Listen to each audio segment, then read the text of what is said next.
Hi to you watching this video. So for this video, we're going to discuss about Module 13, Vertical Alignment. So in this module, we're going to explain, analyze, and compute vertical parabolic curves. Okay? So a parabola is a conic section. It is the curve that can be obtained by a plane intersecting a right circular cone parallel to the side of the curve. Surveyors and engineers have traditionally used the term vertical curve to the use of parabolic curves in design work. So the general equation of parabola is y is equivalent to ax squared. So vertical curves at crest or at the top of the hill are called summit. So pataas. Okay, pataas, nasa taas siya. Ang tawag natin doon, summit or pataas. While the vertical curves at the bottom or yung pailalim naman yung vertical curves natin is what we call sag curves or under verticals. So grades or it is the slope. Vertical curves are used to connect stretches of road that go up and down at constant slope. This line of constant slope are called grade tangents. So for a parabolic curve, in layman's term, ito yung pagtaas baba ng kalsada natin. Yung horizontal curve, like what we have discussed in our horizontal curves, yun yung pag-zigzag ng kalsada. While the parabolic curves or vertical curves, ito yung pagtaas ng ating kalsada. So we have here first asymmetrical parabolic curves. In highway practice, abrupt change in the vertical direction of moving vehicles should be avoided. Okay? In order to provide gradual change in its vertical direction, a parabolic curve is adopted on account of its slope, which varies at constant rate with respect to the horizontal distance. Okay, so this type of vertical curve is a summit curve.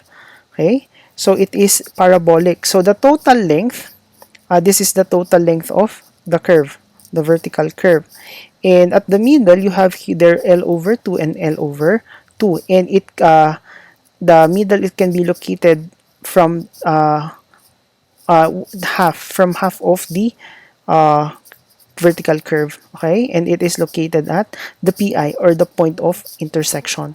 So instead of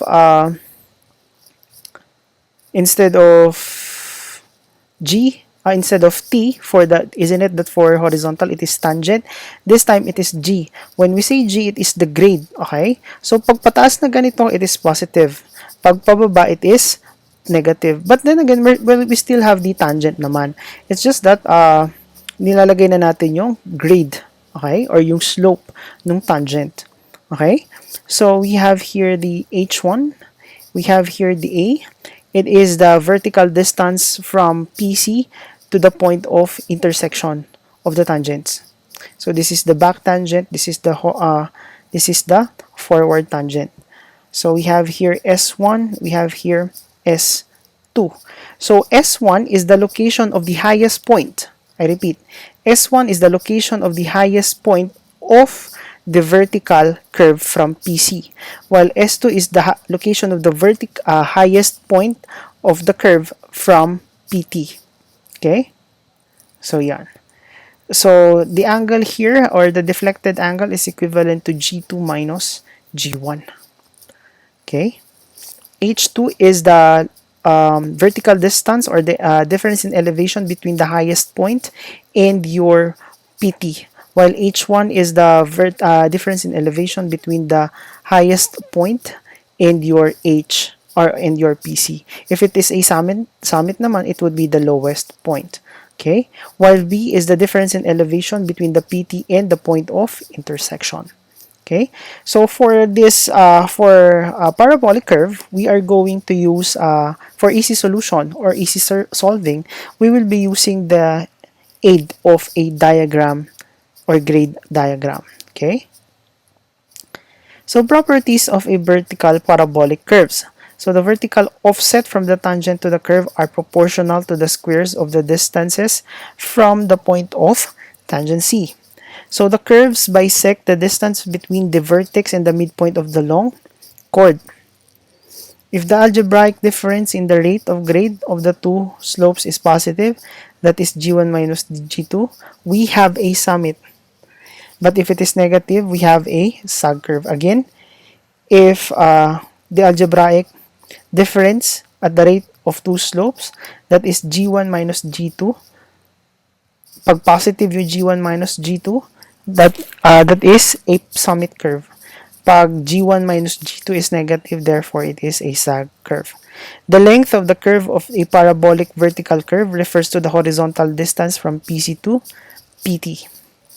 The stationing of vertical parabolic curves is measured not along the curve, but along the horizontal line. I repeat, the stationing of the vertical parabolic curves is measured not along the curve but along the horizontal line. So if we are to determine the station at this point, for example, itong point na to, naka-reference pa rin tayo sa horizontal distance, not on the curve. Okay? Yung station dito, naka-reference tayo sa horizontal. Station dito, naka-reference pa rin tayo sa horizontal. Okay?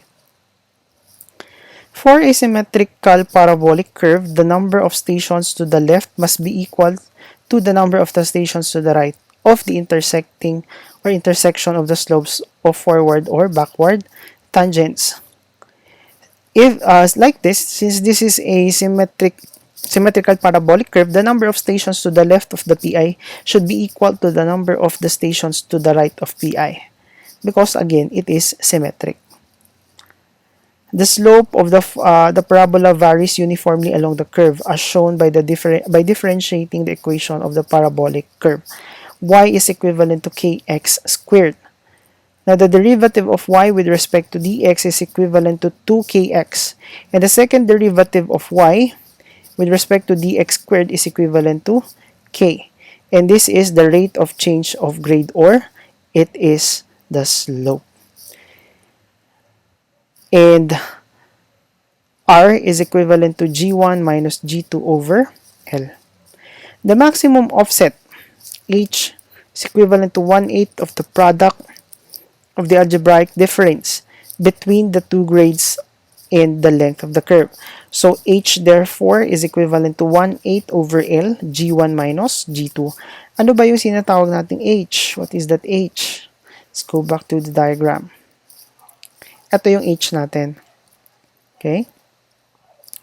So this is the h. Okay? Location of the highest or lowest point of the curve. From PC, it is S1 G1 L divided by G2 minus G1. If it is from the PT, G2L over G2 minus G1. So we will be using those equations. Okay, what if it is a unsymmetrical parabolic curve? So a vertical highway curve is at times designed to include a particular elevation at a certain station where the grades of the forward and backward tangents have already been established.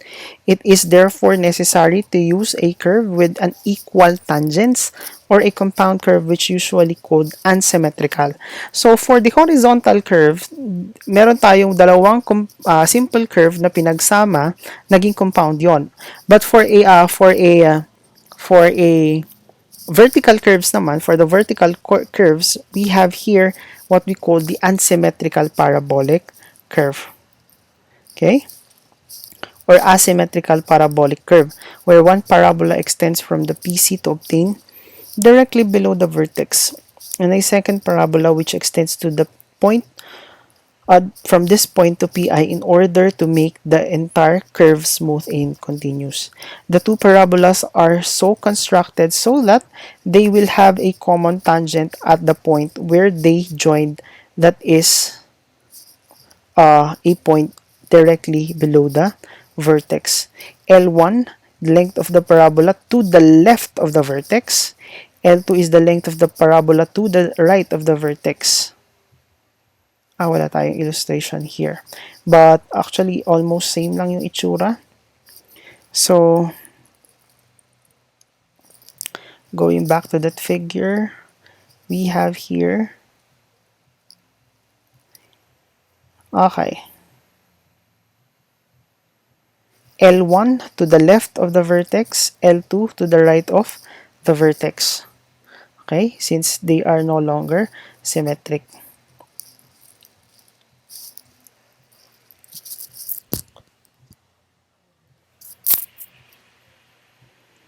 So let's go back.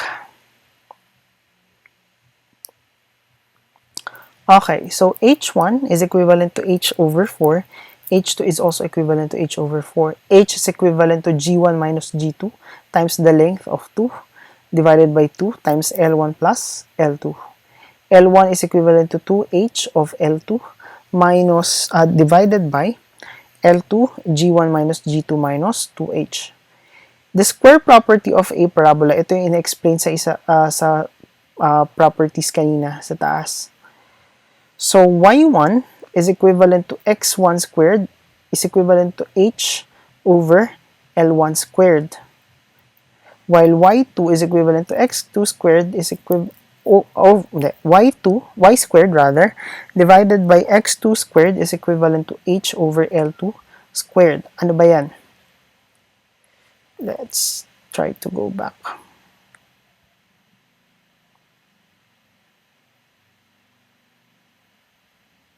Okay, so we have here the we have here the h, we have here the x, we have here the y. Nandito yung y. Okay, we have here x, y, and we have L1, L2 if it is unsymmetric. Okay,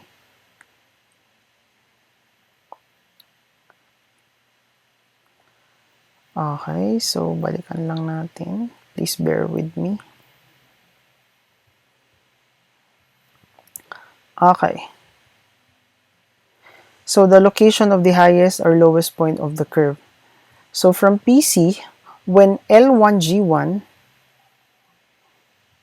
okay, hintayin na natin. When L sub 1, G1 is, ayan. So when L sub 1, G1 over 2 is less than H, therefore, we use this to equation. Okay? From PT, when L1, G1 over 2 is greater than H, we use this to equation here. Okay?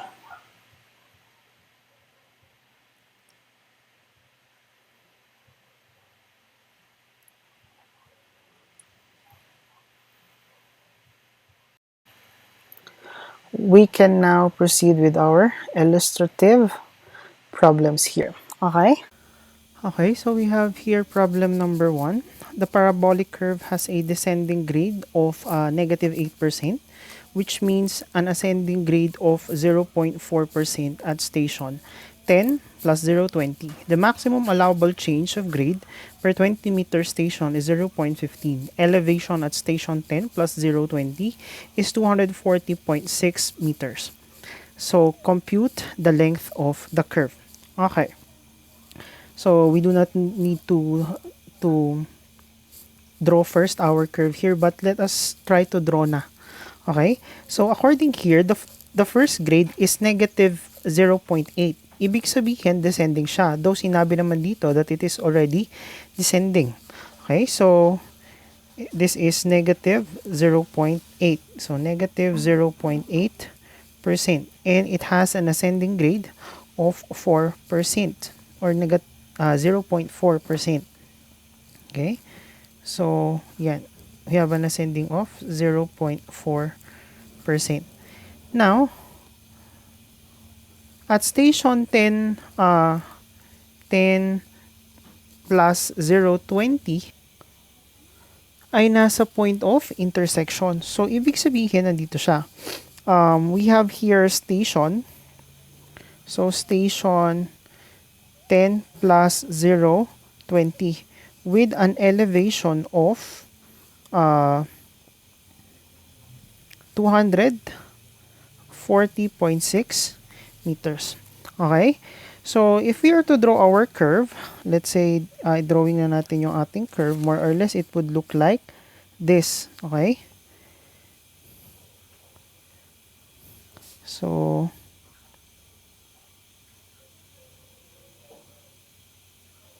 Okay. So, yan. This is our PC. This is our PT. Okay. So, what would be the length of the curve? So, ito yung ating L. So, if you're to base it from here, we cannot solve our L by this given. But, we can solve it via formula. So, the length can be solved by the number of station times the length per station, which is 20 meter. 20-meter station, okay? Per 20-meter station. Ang kailangan na lang natin isolve ngayon is how many station would be there. Okay? So, N is equivalent to grade 2 minus grade 1 divided by the change of grade per 20 meter, and that is R. So, substituting the value, G2 is equivalent to 0.4 minus negative 0.8 divided by R, and the rate of change is 0.15. Therefore, N is equivalent to zero point 0.4 plus 0.8 divided by 0.15. N is equivalent to 8. Therefore, the length of the curve is equivalent to 8 times 20, and that is equivalent to 160. Okay. So, 160 meters. So, that would be the length of the curve. Letter B would be compute the elevation of the lowest point. But the problem is we do not know the location of the lowest point. So the first thing that we need to do is to determine the location of our lowest point. So using the formula, S is equivalent to G1 times L over G1 minus G2. Okay? So this time, hindi na dapat naka-percentage yung grade natin. Okay? So we have here, what is G1? G1 is 0.8%, negative 0.8 divided by 100, and that is 0.003. Okay? So we have here negative 0.008 rather. 008 times the length of 160 divided by, what is G1? G1 is equivalent to negative 0.008 minus 0.004, and that is equivalent to negative 0.008 times 160 divided by negative 0.008 minus 0.004, and that is equivalent to 106.667 meter. Let's try to use 3 decimal places. Though dito, if gagamit tayo ng grade which is in percent, we should be consistent. Pwede naman yung 8% gamitin natin. So, 8% divided by negative 0.8 minus 0.4. We should be consistent. Though magka-cancel out naman kasi yung if we multiply it by 100. Okay? Just make sure na consistent. So, anong ibig sabihin ng S natin? Ibig sabihin, the location of the lowest point is 106 meters, 0.667 from PC. Okay? So, etong point na to, this is a parabolic curve. So, ibig sabihin, from this point, up to this point, and up to this point, parehas yan. Okay? So, this is hindi lang napakitang maayos sa drawing. So, but this is 80 meters, but this is also 80 meters. But the location of the lowest point is 106.67 meter from the PC. So, from this point, pupunta tayo sa 106. So, this is 80, more or less, yung 100 is here. So, the location of the lowest point is located here. And that is equivalent to 106.667 meters. Okay, so that is the location of the lowest point. So, after solving for the location, we are now going to solve for the H. So, ito yung ating H. Okay? yung H is from the point of intersection and yung point na mag-intersect siya with the curve. Then after which we can now use the square property of the parabola. Okay? So H will be given by the formula H is equivalent to L over 8 times G1 minus G2. Okay? So what is L? L is equivalent to 160. So 160 divided by 8 times what is G1? G1 is 0.004. Okay? So, no. Ito yung G1 natin. G1 is negative 0.008 minus 0.004. Therefore, H is equivalent to 160 over 8 times negative 0.008 minus 0.004. And that is equivalent to negative 0.24 meters. Negative yan, ibig sabihin, it verifies that it is a sag curve. Okay? Pag positive yung H natin, ibig sabihin, it is a summit. Okay? So we can now use the square property of a parabola. So that would be H divided by the distance H x squared is equivalent to y over no. It is mali. It is H over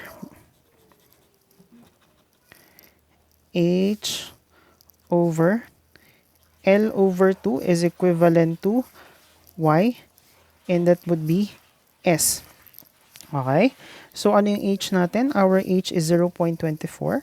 0.24. What is our length over 2? Our length over 2 is equivalent to 80. And that would be, this would be quantity squared. This will also be quantity squared. Is equivalent to the y. Okay? So, dito, since we know na mas malapit yung lowest point from PT, we are going to use the S of PT. So, itong na-solve natin dito na 106.667 would be S1. Okay? So, S2 therefore, so S2 is equivalent to 160 minus 106.667. And S2 is equivalent to 53.33 meters. Okay? From the PT naman na tayo. So, para ma-solve na natin itong y. This would be the value of y here. Ito yung y. Okay? So, y divided by the S of S2. So, this is S2 and that is 53.333 meters squared. Therefore, the value of y is equivalent to 0.24 divided by 80 squared is equivalent to alpha x over 53.333 quantity squared. Shift solve. Wait lang. Yeah, tama. So that would be y is equivalent to 0.107 meters. So how are we going to determine the elevation of the lowest point? That would be the elevation of station 10 plus 020 plus the elevation dito. So that would be 80 minus 106. So 80. So 80 minus 106. So makukuha natin tong distance na to. I-multiply natin sa slope plus yung elevation ni y. So we can get the elevation. I repeat, elevation nitong station na to, tapos elevation nitong tangent na to, papunta sa point na to, plus the elevation y. Makukuha natin yung elevation of the lowest point. Okay? So elevation, lowest point is equivalent to 240.6 0.6 plus ano yung elevation ng tangent hanggang dito. So that would be, we need to get the distance. Ang distance niya is 103. So 106.667 minus 80. Okay? So plus 106.667 minus 80 times the slope. The slope is equivalent to 0.004 plus, since pataas siya, i-add natin si y, plus 0.107, and that would give us the elevation. So 240.6 plus 106.667 minus 80 times 0.004 plus 0.107. Therefore, the elevation of the lowest point of the curve is equivalent to 240.814 meters. Okay, so that is the elevation lowest of the curve. Okay, next would be the elevation of station 10. Okay, so the elevation of station 10 is nandito, so babawasan natin ng 10 meters. So elevation 10 would be around here. So let's say that would be y1. Okay, so for letter C, we have the elevation of station 10 plus 0.20. So, kailangan natin isolve yung distance y here. So, using the squared parameter of the parabola, h over L over 2 quantity squared is equivalent to y1 divided by s1. S1 naman this time, coming from the PC. So substituting the value, we have 0.24 divided by 80 squared is equivalent to y1 times what would be the S1 here. The S1 here would be the distance nung hinahanapan natin ng y, and that distance here is 60. Take note, the station here is 0.20. So, binawasan natin ng 10. Therefore, yung distance natin would be, no, it's not 10. Binawasan natin ng 20. So, yung 80, binawasan natin ng 20. That would be 60 from the PC. Okay, so 60 squared. So, y1 is now equivalent to 0.24 divided by 80 squared is equivalent to alpha x divided by 60 squared. Shift solve. And that is equivalent to 0.135. Okay. Then for the elevation, so for the elevation, that would be equivalent to 240.6. Take note, mas mataas pa rin itong elevation na to. So, i-add natin. So, plus, ang distance niya is 20 from the reference point. So, 20 yung distance niya. That would be 20 times the slope of 0.008. Plus, we have here the y of 0.135. Therefore, the elevation is equivalent to, we have 240.6 plus 20 times 0.008 plus 0.135. And the elevation is equivalent to 240.895 meter. Okay?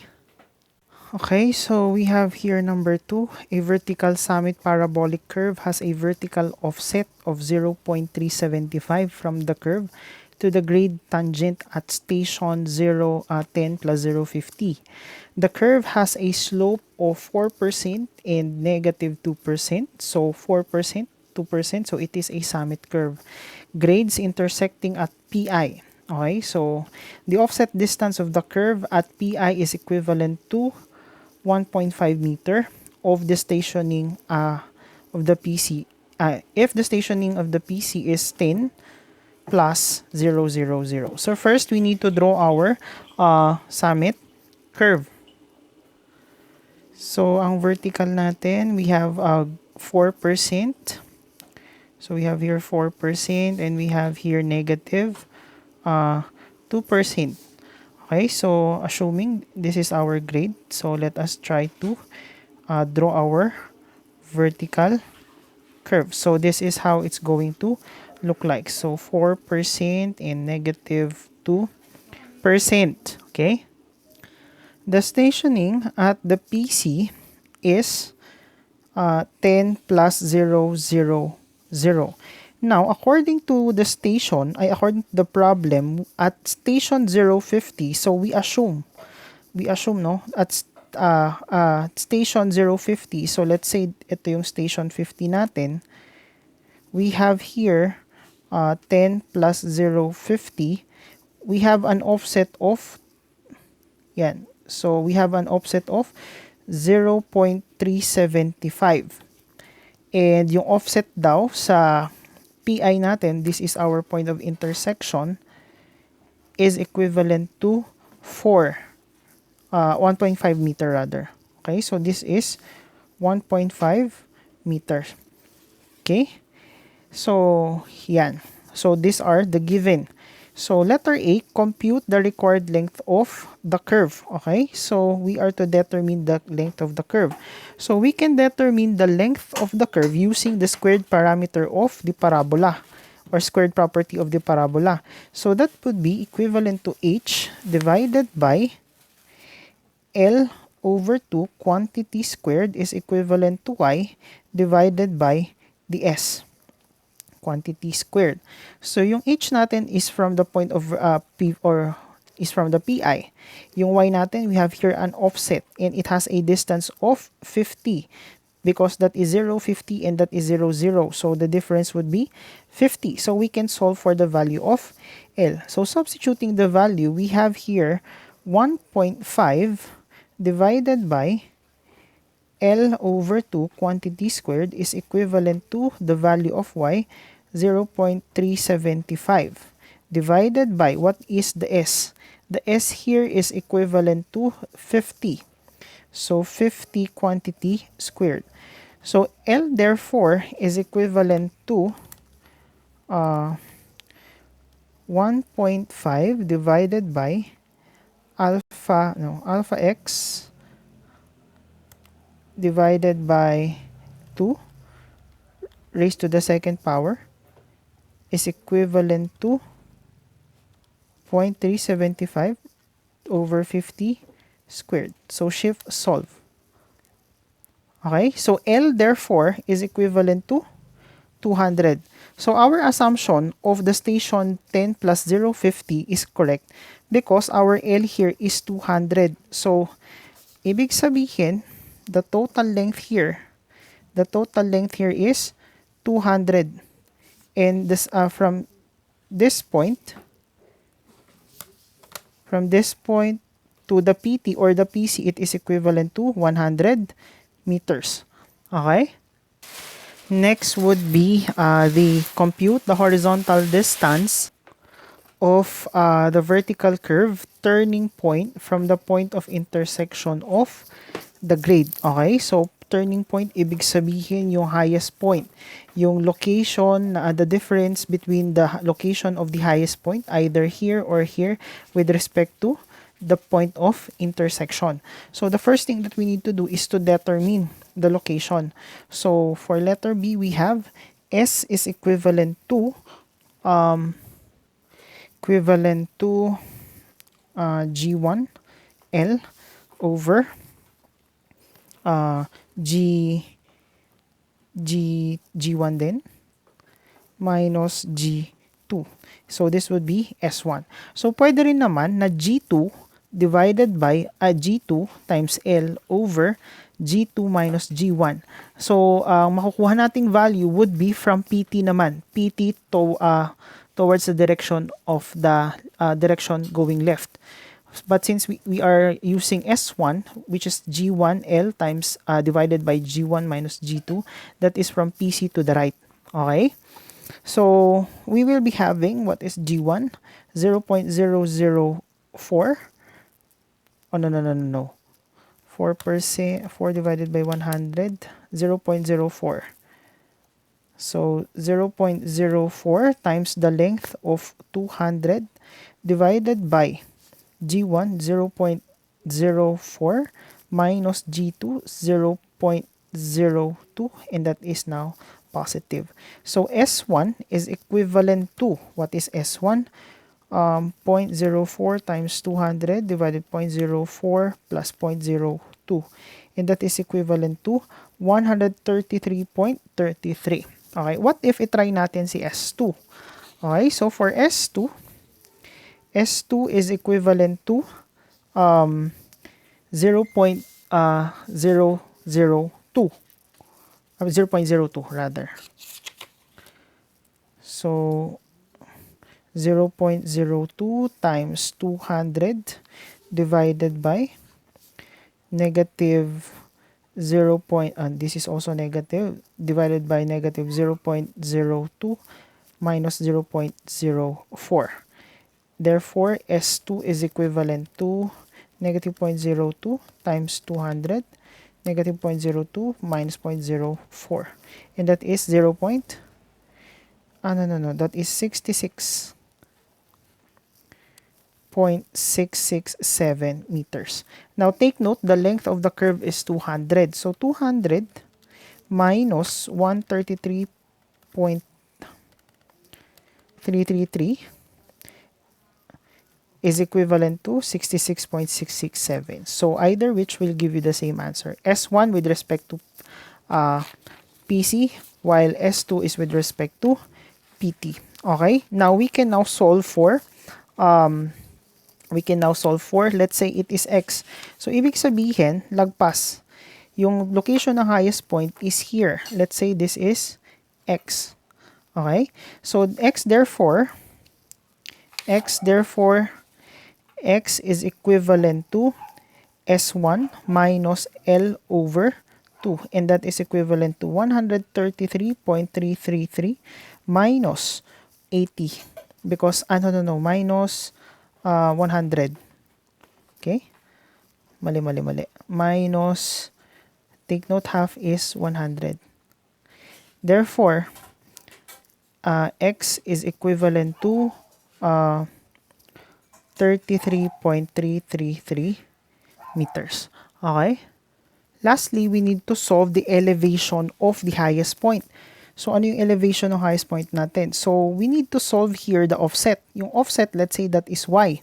Okay? So, yung elevation ng PI is equivalent to 86.42 meters. Okay? Tapos, kukunin natin yung elevation ng tangent at X. Then, isusubtract natin yung elevation or yung offset Y. Okay? So, letter C, we have elevation of the highest point in the curve is equivalent to 86.42 minus ito, yung elevation sa tangent sa tangent line. So that would be yung horizontal distance times the slope, and X is equivalent to 33.333 times the slope of 0.02. Bakit natin sinubtract? Kasi ang highest point natin is the PI, which is 86.42. So pababa, babawasan yung elevation. So minus the offset of Y. So we do not have the Y yet. So we solve the Y using the squared property of the parabola. Okay? So H over L over 2 quantity squared is equivalent to Y divided by S2. This time, gagamitin natin si S2 because it is near from the PT. Okay? Mas malapit siya sa PT. So, si S2 gagamitin natin. Quantity squared. So, substituting the values, H is equivalent to 1.5. Yun, 1.5. Divided by the L. What is our L? That is 200 divided by 2. Quantity squared is equivalent to the value of Y. What is the value of Y? That is the unknown. Divided by S2. And yung S2 natin is 66.667 0.667 quantity squared. Therefore, y is equivalent to 1.5 divided by 100 squared is equivalent to alpha x over 66.667 quantity squared.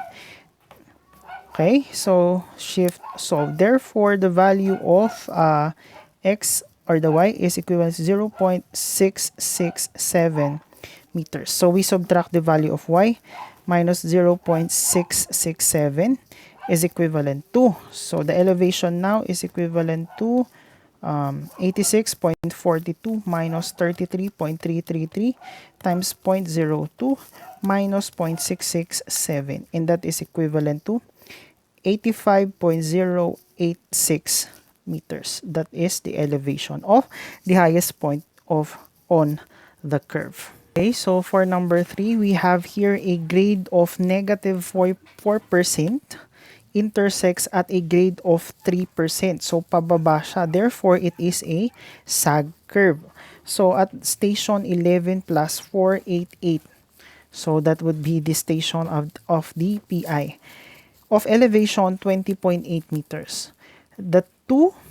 These two center grade lines are to be connected by a 260 meter vertical parabolic curve. Okay, so what we need to do first is to construct our parabolic curve.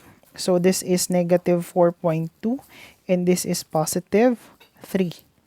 Okay, so negative 4.2% and we have here positive 3%. So if we are to draw our curve, more or less, it would look like this. Okay, so connect natin.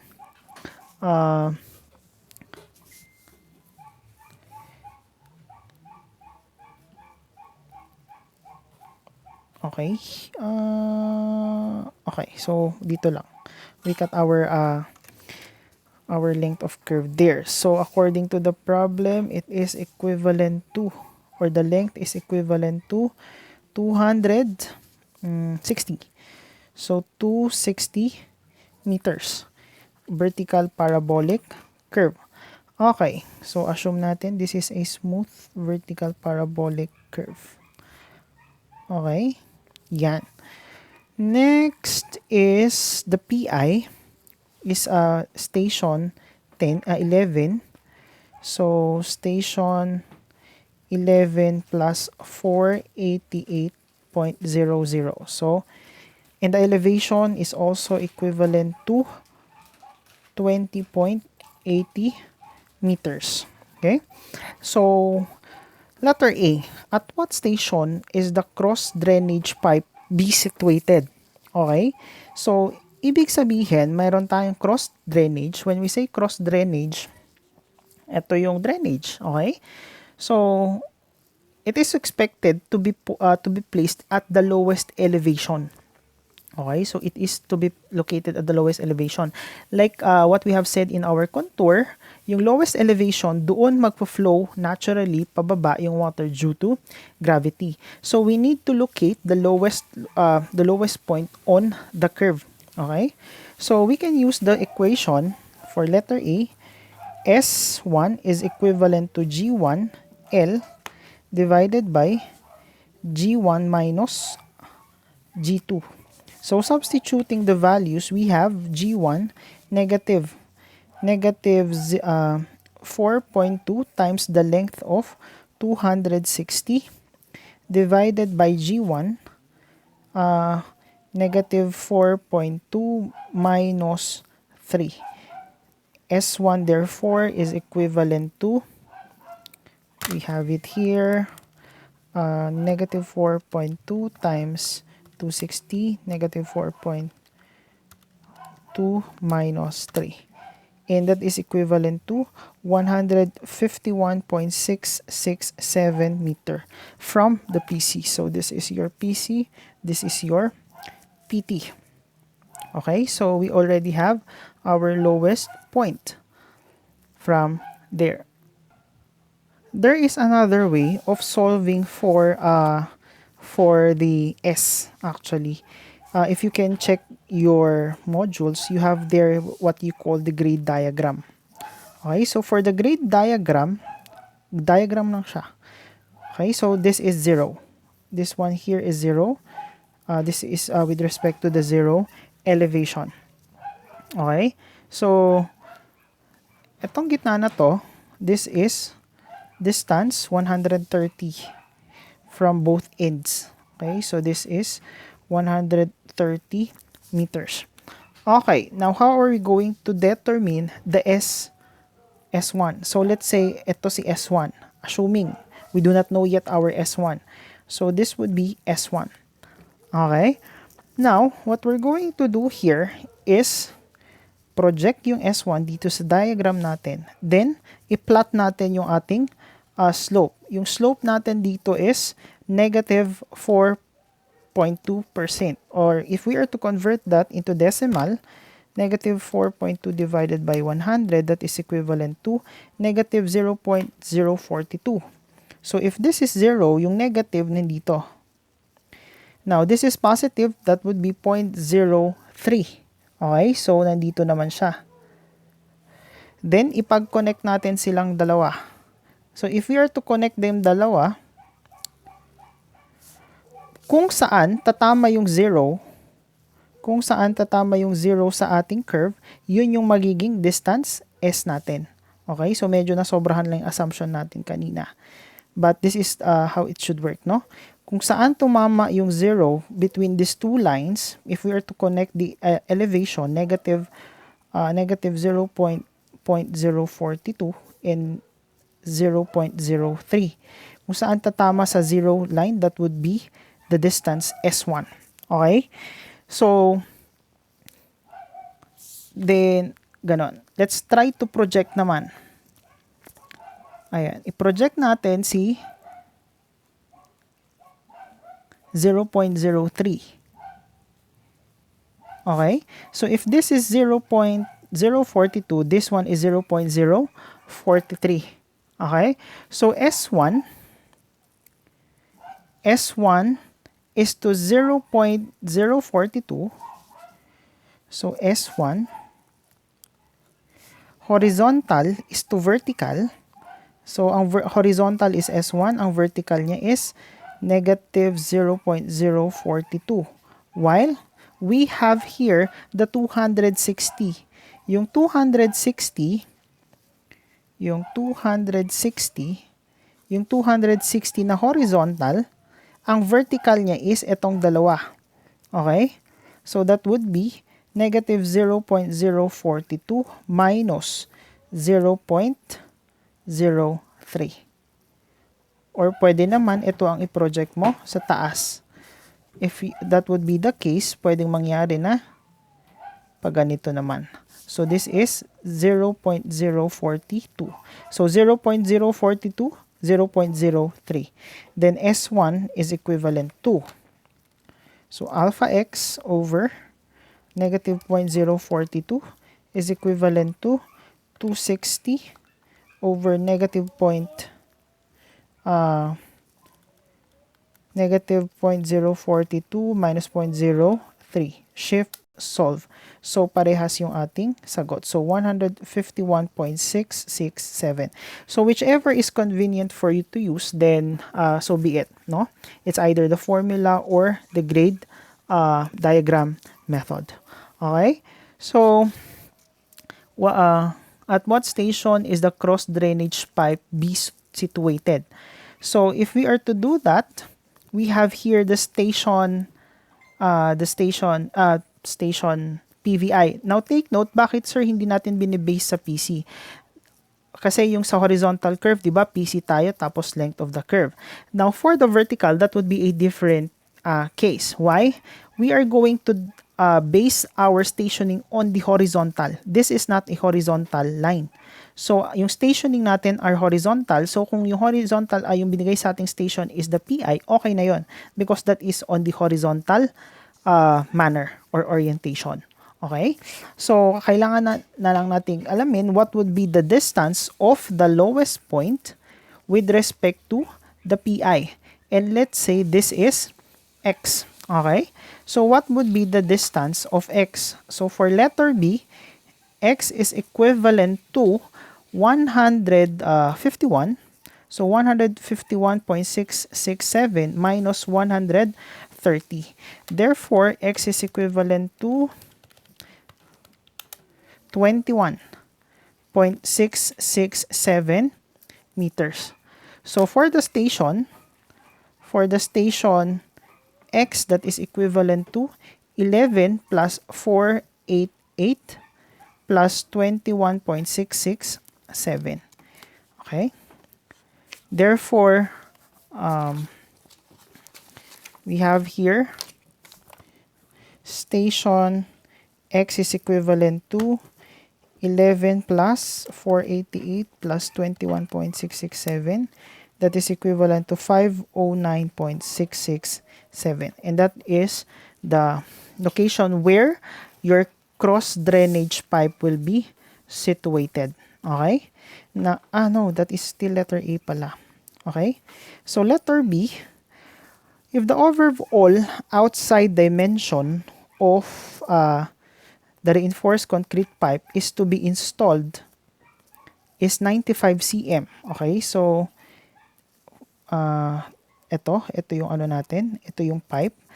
The diameter, outside diameter ng pipe natin is 95 centimeter. And the top of the culvert, so ito yung pipe natin. And up the top of the culvert is 30 centimeter below the subgrade. So this is our subgrade here, and this is 0.3 meters. Okay?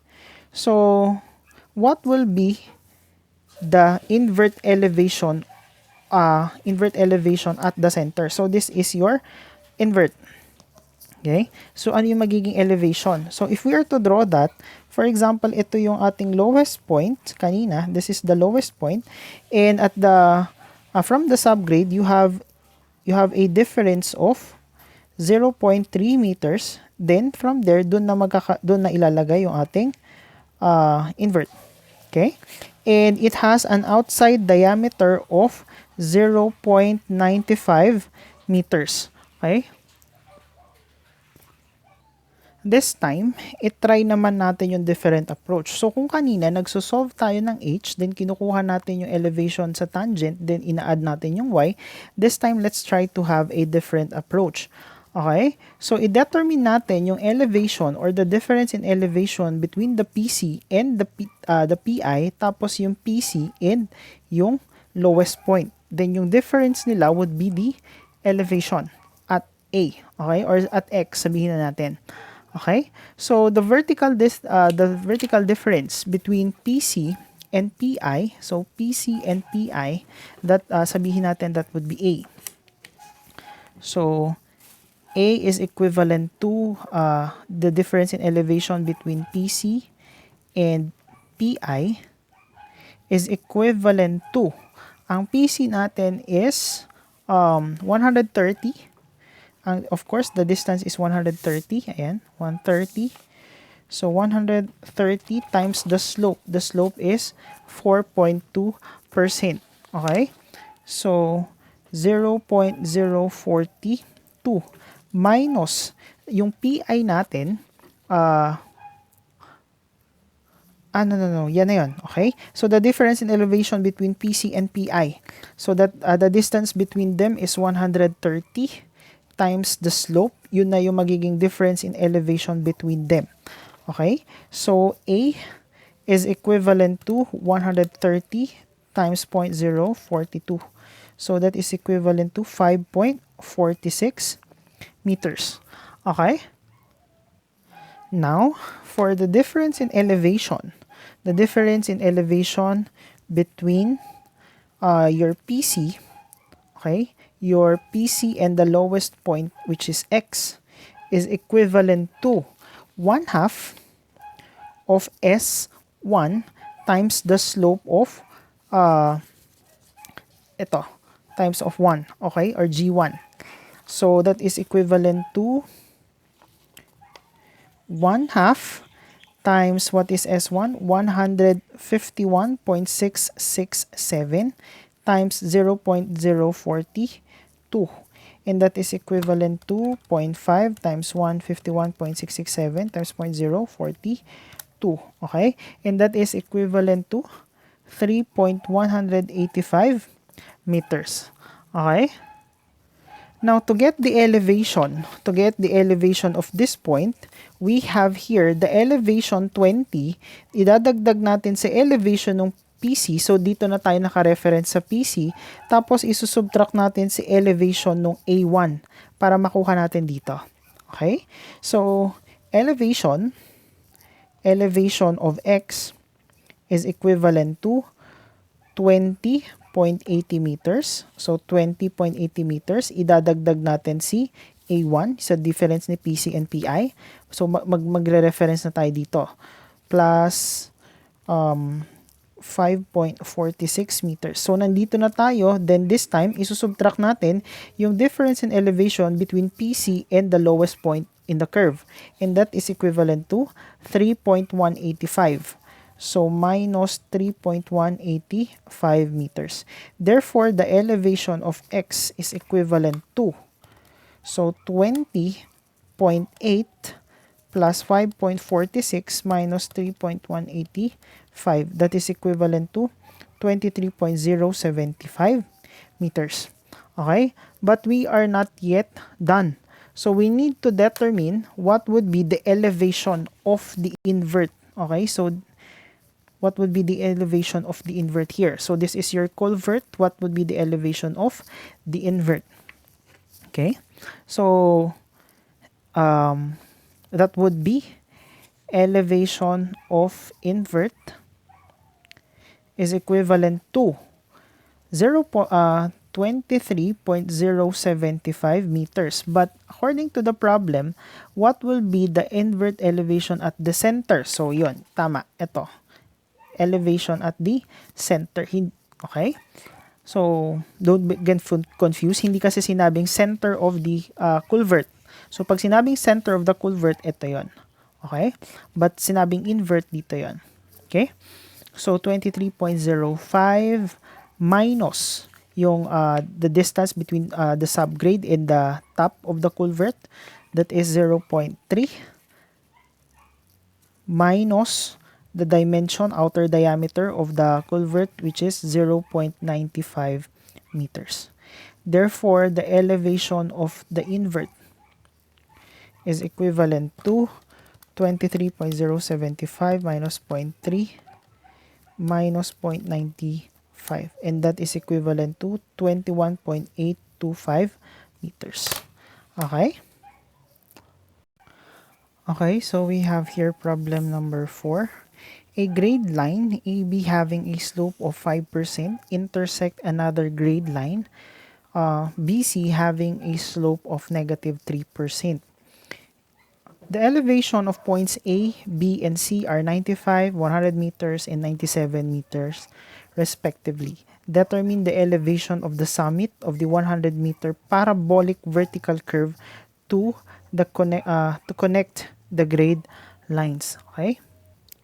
Una natin gagawin is to draw our vertical curve. So, we have here a 5%. So, sabing ganyan, we have here a 5% and we have here a negative 3%. Okay? So, tapos, it is from point A, point B, and we have here point C. So, the elevations are 95 meter, 100 meter, and elevation here is equivalent to 97 meter.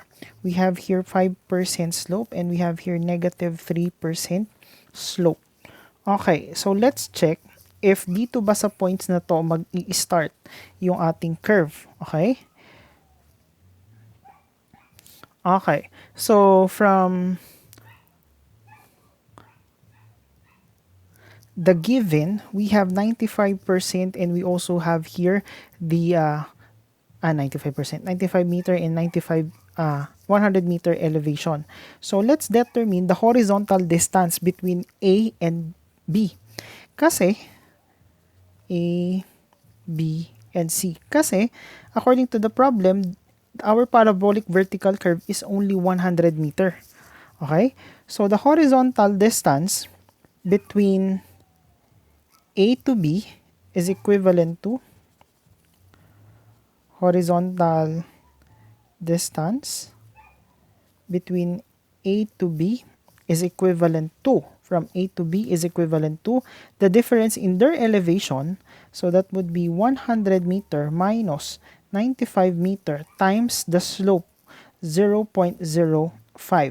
And that is equivalent to 100 minus 90. Okay. That is equivalent 95 rather. 95 divided by 0.05. So that is equivalent to 100 meter. So ibig sabihin from point A to point B, the horizontal distance here is 100 meter. Okay? Next would be the horizontal distance between B to C, between B to C. So we get the difference in elevation times the slope. So that is equivalent to 100 minus 97 times 0.03. And that is equivalent to 100 times minus 97 times 0.03. And that is equivalent times 0.03. What? Wait. So 3 times 0.03. Wait. Mali. It should not be times. It should be divided. No, sorry. So it should be divided. So it is 3 divided by 0.03. Again, the horizontal distance is 100 meters. So from point B to point C, okay, so ito si C. So that is also 100 meters. Ang sabi kanina sa problem, the parabolic vertical curve is only 100 meters. So more or less, dito magi-start and dito magi-end yung ating vertical curve. Okay? So, yan. And we have here 3 points. Okay? So, from 50 meters, from the start to the center to finish, that is also 50 meters. Both. Okay? So, but of course, this is not a perfectly equal, no? Pwedeng mas mataas dito, andito yung highest point natin, pwedeng nandito. Okay? So, if we are to draw it more accurately, more or less, pag ganito siya. Okay? Wala sa gitna yung highest point. Okay? So, okay. So, more or less, ganyan yung ating curve. Okay. So, we need to determine the elevation of the summit of the 100-meter parabolic curve. So, we need to determine what is the S1. Okay? So, kanina pa natin ginagamit yung S formula. This time, let's try to use the grade formula. The diagram method. Okay? Okay. So, this is 0. So, this is 5%. This is negative 3%. So, if I am to connect them,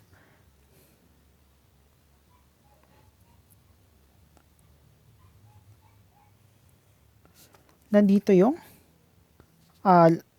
0. Ibig sabihin, if I am to project that, nandito located yung highest point. Okay? Though hindi lang halata sa figure, no?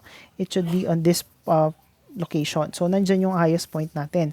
So, let's say, this is S1 and this here is S2. So,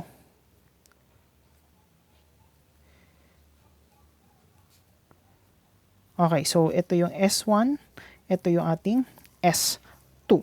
So, from the diagram, S1, this is 0.05, this is 0.03. Now, i-project natin si 0.03.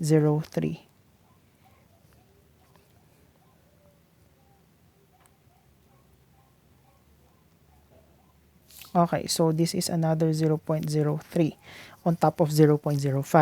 So S1, horizontal S1 has a vertical of 0.05 is equivalent to we have here the total distance of 100 is to 0.05 plus 0.03. Therefore, S1 is equivalent to alpha x over 0.05 is equivalent to 100 over 0.05 plus 0.03.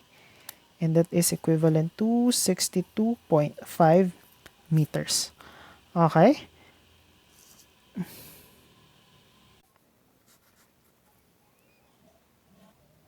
To get the elevation at the summit, we have the elevation at the A.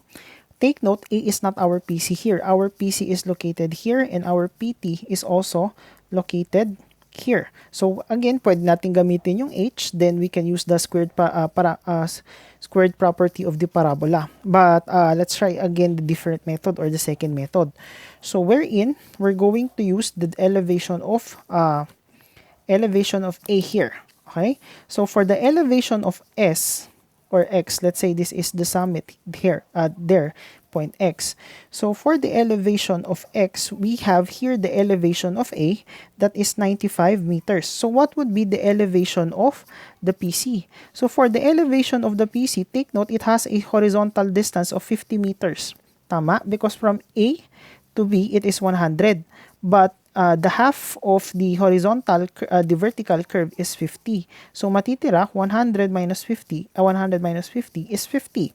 Therefore, from point A to B, the horizontal distance is 50. So to get the elevation, just multiply it with the slope. So i-add natin kasi mas mataas si PC. So 95 plus 50 times the slope of 0.05. Okay? So, yan na yun. Then, from there, gagamitin natin si S1. Then, ang i-multiply natin na slope is si 5% because we use the S1 buong buo. But if we use here yung from this point, from point 50 up to X, then we're going to use the 3%. Yun yung sa isa nating method kanina. But since we're using the second method, here, we have plus 62.5 times the slope of 5%, 0.05. Okay? Times 0.5. Okay? And actually, it is a formula for triangle. Okay? So, 95 plus 50 times 0.05. 0.05 plus 62.5 times 0.05 times 0.5. And that is equivalent to 99.063 meters. That is the elevation at the summit. Okay? Okay, so we have here problem number 5, and this one is unsymmetrical parabolic curve. Okay? So a 5-degree descending grade intersects at an angle at a degree of 8% ascending grade at the vertex. Okay, so let's try to draw. We have here the negative 5 and we have here the positive 8. Okay. Though the solution is already seen in your module, let's try to discuss. Okay. So we have here the vertex and the stationing is 10 plus 100, having an elevation of 300 meters. So the elevation also is equivalent to 300 meters. The two intersecting tangent is connected by unsymmetrical parabolic curve that shall pass through point X on the curve having the elevation 305 at station 10 plus 150. So if this is 10 plus 100, magdagdag tayo ng 50, more or less it is located here. And it has a point of, it has an elevation of, X on the curve having an elevation of 305. Okay? So more or less it is located here. Okay? Or, yeah, let's see. Okay. So, and it has a station 10 plus 100 50. The length of the curve on the side of the back tangent is 125. Determine the length on the curve on the side of the back tangent. So, dalawang back tangent. So, isa sa kanila is forward. Okay? So, this should be forward. Okay? Forward tangent is 125 meters. And determine the length on the curve. Determine the length of the curve on the side of the back tangent. So this is the forward tangent here. This is the backward tangent. So ibig sabihin, we can have our itong 125 is from this point up to the PT. So let's try to draw. Okay? So more or less ganito itsura niyan. That would be the start. Then gaganon siya. Okay. So this is my PC and this here is my PT. And this is point X. Okay? So sabi sa problem, we have here 125 meters.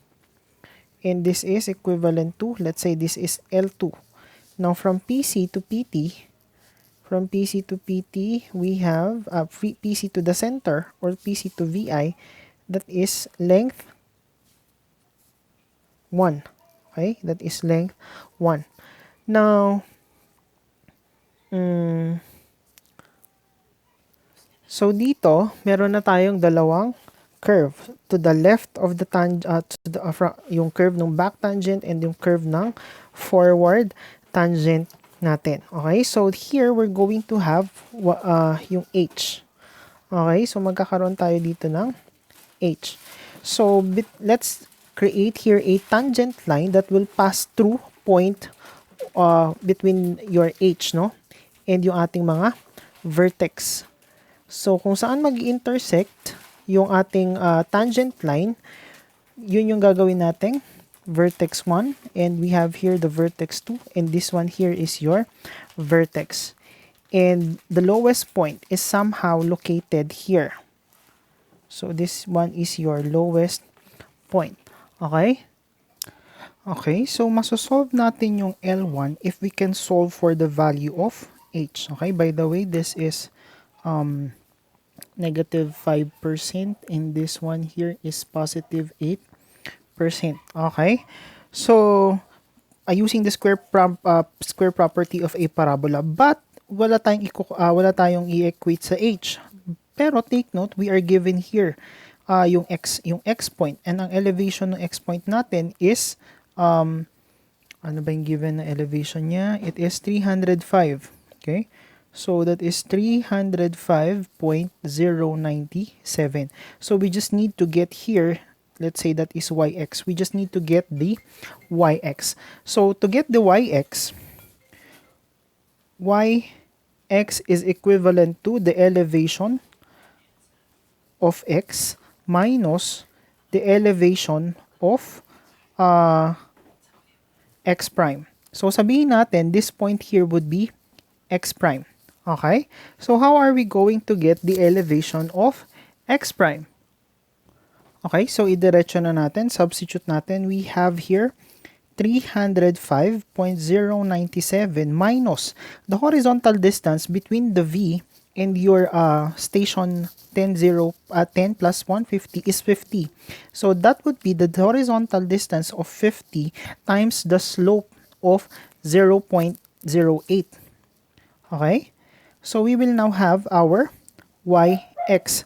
Yx therefore is equivalent to 305.097 minus 097 minus 50 times 0.08, and that is equivalent to 301.097. Ano? Wait. Minus the elevation of B pala. Hindi natin sinubtract sa elevation 300. Okay? So, ang sinubtract lang natin dito is yung elevation lang nito. Okay? So, that would be minus 300. So, this yx here is equivalent to 1.097 meters. So we can now use the square property of a parabola. So using that, we have here yx is to L of L2 minus 50. So that is L2 minus 50 quantity squared is equivalent to the value of h over 125. Okay? So 125. Take note, it is L2 minus 50. So ito lang, from the PT tayo. Then yung h from the PT, that is 125. Okay? Or that is equivalent to L2 quantity squared. So substituting the value, 1.097 divided by the L2, 125 minus 50 quantity squared is equivalent to h over L2, which is 125 quantity squared. Therefore, h is equivalent to 0.97 over 125 minus 50 quantity squared is equivalent to alpha x over 125 quantity squared. And that is equivalent to 3.047 meters. Okay? Take note, this square parameter, this square property of a parabola is for a symmetric. Okay? Symmetric naman itong L2 natin because we have here a different curve, no? So we have here the L2. Now, if we are to get the h for an asymmetric parabolic curve, we have here the equation h is equivalent to L1, L2, G2 minus G1 divided by 200 times L1 plus L2. Okay? So, substituting the values, substitute natin yung values, we have h. h is equivalent to 3.047 is equivalent to what is L1, that is unknown, times L2, L2 is 125, times G2. What is G2? That is equivalent to 8 plus G1. Because G1 is negative 5, so magiging positive na siya. Divided by 200 times L1 plus 125. Okay? You can further simplify that, or you can input that into your calculator, then get the answer right away. Okay? So 3.047 is equivalent to alpha x times 125 times 8 plus 5 plus 200 times alpha x plus 125. And that is equivalent to 75.005 meters. So that is the value of L1. Next thing is to solve for the stationing and the elevation of the lowest point. Now, before we can get the stationing of the lowest point, we need first to determine the location of the lowest point. Okay? Now, for us to determine what equation to use, it's either S1 is equivalent to G1 L1 over 200H. Okay? Or it is S2 is equivalent to G2 L L2 squared over 200 squared. Okay? So, first we need to compare natin si G. G1 L1 over 200. If this happens to be less than H, then we use S1. Okay? If it is greater than H, then we use S2. Okay? So, S1, okay. So, i-compare natin. H is equivalent to 3.047. Then, we have here G1 L1 over 200 is equivalent to 0. No, it's already 5. 5 times the length 1, and length 1 is 75.005 divided by 200. And that is equivalent to 5 times 75.005 divided by 200. So that is 1.875. So H is equivalent to 3.047 is greater than 1.875. Okay? Therefore, we use S1. Okay? So, S1 is equivalent to G1 L1 over 200H. So, substituting the value, we have here 5 times 75.005 times, or divided rather, 200 times the H. What is H? We have 3.047. Therefore, S1 is equivalent to 5 times 75.005 over 200 times 3.047. And that is equivalent to, squared. G1 L1 squared. Okay? So that is 46.158 meters. So the lowest point on the curve is located on the left side of the vertex. Okay? Nasa left side siya ng vertex, yung lowest point natin. So tama yung tama yung assumption natin that it is located here. Okay? Because it is less than 75.005. Okay? Yeah. Pag yung S1 natin lumagpas sa 75.005, ibig sabihin, nandito na siya sa L2.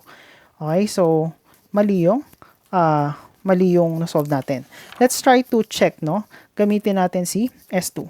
So, S2 is equivalent to G2 times L2 squared divided by 200 times H. So, that is equivalent to,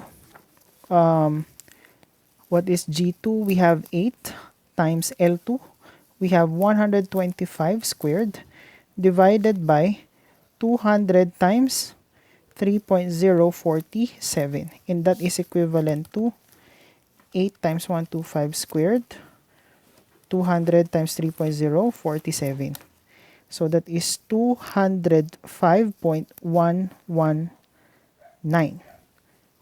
So that is 200.12 meters. Okay?